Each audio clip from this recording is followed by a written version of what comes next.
Look at verse 21. In verse Regardez au verset 21. Au verset 21, Jésus dit, mais cette sorte de démon ne sort que par la prière, dites-moi à haute voix, et par le jeûne. Maintenant, le jeûne normalement, c'est se passer de la nourriture pendant une période de temps. Et Jésus a dit, ce type ne sort, ce type de démon, ce type de maladie, ce type de difficulté, ce type de démarcation, ce type de montagne, ce type d'impossibilité, ce type de défi ne sort que par la prière et par le jeûne. Nous connaissons la prière. C'est parler à Dieu.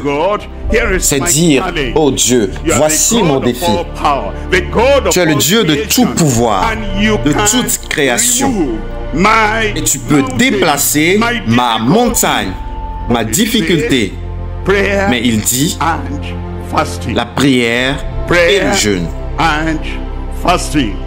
La prière et le jeûne. Est-ce que je peux vous détailler cela?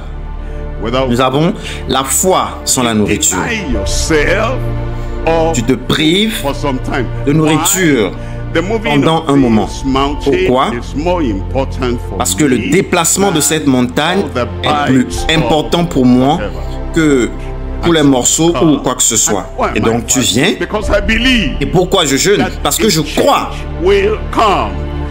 Un changement va venir. Tu ne peux pas perdre ton temps, ta vie, si tu n'as pas la foi. Déjà, Jésus a dit, tu dois avoir la foi comme un grain de sénévé. Et tu viens avec cette foi pendant une période sans nourriture. Ensuite, nous avons l'abstinence. Ça veut dire, tu te retires de l'odeur, du regard, et du souvenir, du goût de la nourriture. Tu dis non. Pourquoi? Parce que je cherche quelque chose de plus grand que la nourriture, que tous les plaisirs et tout ce que je peux avoir. Par conséquent, je viens avec la prière et le jeûne. Ensuite, nous avons la soumission. Quand tu jeûnes, tu dois toujours dire que ta volonté soit faite. Nous ne pouvons pas aller à Dieu et dire, Dieu, dépêche-toi, déplace-moi cette montagne. Seulement sa volonté. Si la montagne est là pour un objectif, si la montagne est là pour me renforcer, si la montagne est là pour fortifier ma colonne vertébrale, si la montagne est là pour que je sache que j'ai un Dieu plus grand que la montagne, Dieu, je me soumets. Il y a des gens qui disent qu'ils prient et qu'ils jeûnent, mais ils ne mettent pas la volonté de Dieu, la pensée de Dieu, le rendez-vous de Dieu en considération. Mais ceux-là qui, en réalité, prient et jeûnent de la bonne manière, ce sont ceux-là qui disent, oui, je jeûne. La foi sans la nourriture. Je jeûne avec abstinence. Et l'abstinence, ce n'est plus maintenant seulement la nourriture. L'abstinence est pour toute autre chose. Je veux avoir ceci. Je veux le plaisir. Je veux ce que je veux. Nous nous abstenons de tout cela pendant une période de temps. Et nous nous soumettons à la volonté totale de Dieu parce qu'il dit que ses pensées ne sont pas nos pensées. Telles que nous pensons à la montagne, ce n'est pas la même manière dont je pense à la montagne. Alors, recevez ma volonté, recevez mes pensées, recevez mes compréhensions, recevez mon but et comprenez pourquoi ce qui arrive, arrive. La prière et le jeûne. Ensuite, la tempérance, la maîtrise de soi. Vous savez, il y a des gens, quand ils ont faim, ils sont en colère. Il y a des gens, quand ils ont une satisfaction retardée, ils sont en colère. Ton tempérament est contrôlé. Tu es tempéré. La maîtrise de soi. Tu es le seul qui sait que tu jeûnes. Et tu jeûnes. À cause de cela, personne ne t'a envoyé jeûner. Tu ne vas pas déranger les gens avec cela. Cette personne fait une chose, tu es irrité. Une autre fait ceci, tu es complètement enflammé. Non. Si tu jeûnes, un vrai jeûne va affecter ton tempérament, va affecter ta tempérance. Ensuite, tu jeûnes sans iniquité. Si j'avais conçu l'iniquité dans mon cœur, l'Éternel ne m'aurait pas exaucé.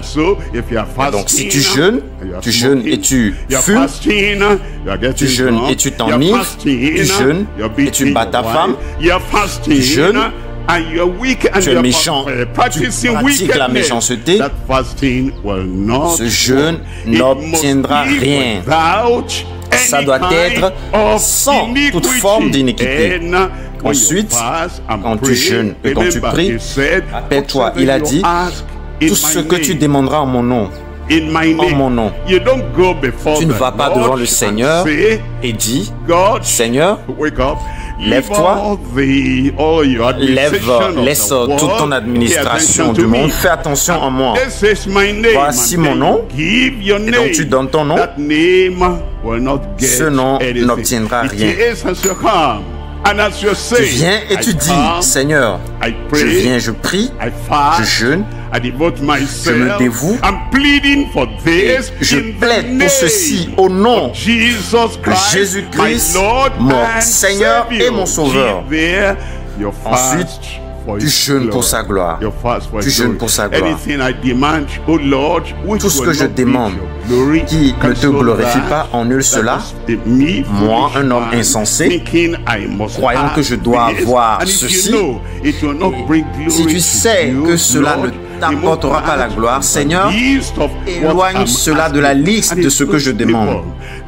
C'est ces gens-là qui viennent, se tiennent et disent, oh, Seigneur, je veux ceci, je veux cela tellement, plus que la nourriture.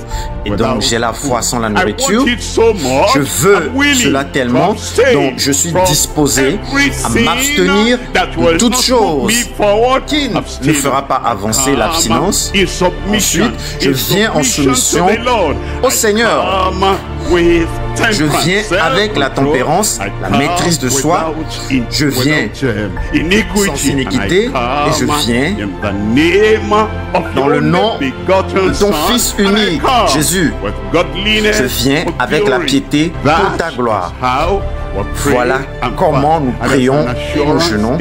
Il y a une assurance que si tu jeûnes de la bonne manière, tu demandes de la bonne manière, tu obtiendras ce que tu demandes. Amen. La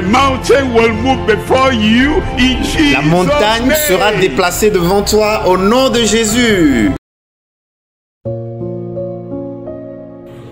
Le jeûne et la prière sont très capitales dans la vie du chrétien.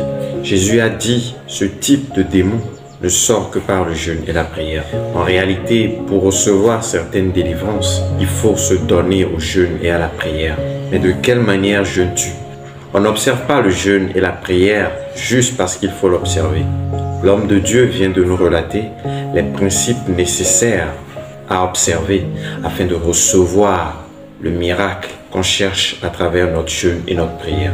Alors je vous encourage à mettre en pratique ces principes et je vous assure que Dieu vous exaucera certainement.